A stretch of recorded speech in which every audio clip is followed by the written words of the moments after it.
मुख्यमंत्री जी तो बहुत पढ़े लिखे हैं, बहुत जानकार हैं और इतने जानकार हैं कि सब उल्टा पुल्टा करते हैं। जहां कम बोलना चाहिए वहां ज्यादा बोलते हैं और इसीलिए कम बोलने की हमारे धर्म में पुरानी परंपरा रही है।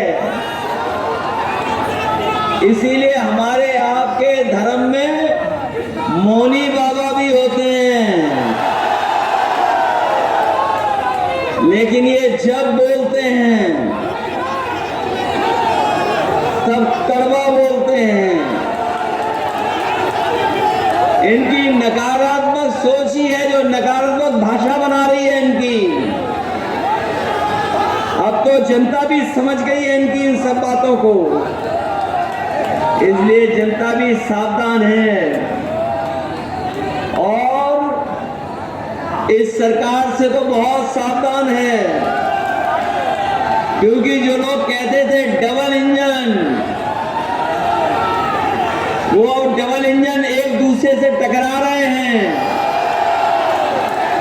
और टकरा इसलिए रहे हैं जो ये कहते थे कि कानून व्यवस्था में जीरो टॉलरेंस अपनाएंगे, वो अभी तक अपना डीजीपी अपॉइंट नहीं कर पाए हैं परमानेंट। अभी भी कार्यवाहक अधिकारियों से काम ले रहे हैं और जो 50वें पायदान पे था उसे सबसे ऊपर बैठा दिया। तो सोचो जो नीचे वाले हैं कितना बुरा मान रहे होंगे।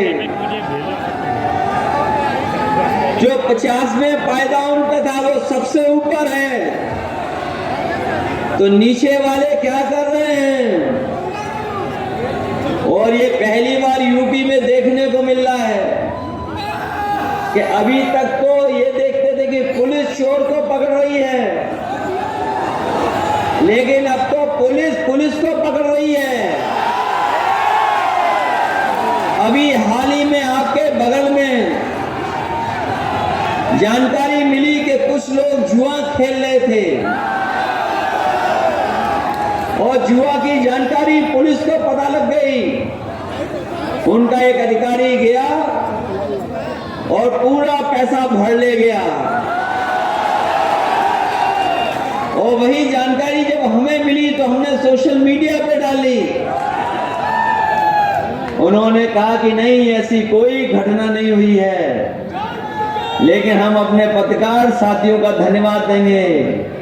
ये भी बहुत खोजी होते हैं, ये भी कहीं से सीसीटीवी की फुटेज निकाल के ले आए और उन्होंने भी सोशल मीडिया चैनल पर चला दी और देखने को मिला कि वही पुलिस के अधिकारी एक बैग लेकर के जा रहे हैं सीसीटीवी कैमरे के अंदर। बाद में सस्पेंड होना पड़ा। न केवल ये एक घटना है, बल्कि हमारे बलिया और गाजीपुर के लोग जानते होंगे, एक खाने की कमाई लाखों में थी प्रतिदिन कमाई लाखों में थी, लाखों में। कोई कहता था 5 लाख, कोई कहता था 10 लाख, कोई कहता था 15 लाख। उसकी कमाई को रोकने के लिए एडीजी और बड़े बड़े अधिकारियों को जाना पड़ा और जब छापा पड़ा उस थाने पर तो पुलिस भाग गई और पैसा भी बरामद हुआ है। सोचिए, ये है पुलिस जीरो टॉलरेंस वालों की। और मैं आपसे ये भी कहना चाहता हूं, जो महिलाएं और बेटियों की सुरक्षा की बात कर रहे हैं, पूरा रिकॉर्ड उठा करके देख लें आप। इतनी महिलाएं बेटियों ने कभी आंख ढा करने की कोशिश नहीं की होगी जितना भारतीय जनता पार्टी की सरकार में हो रही है। और अगर मुख्यमंत्री जी ये कहते हैं कि समाजवादी सरकार में ये घटनाएं होती थी, तो कम से कम उन पे कोई आधार तो होगा, कहीं से आंकड़े तो लाए होंगे। अगर हम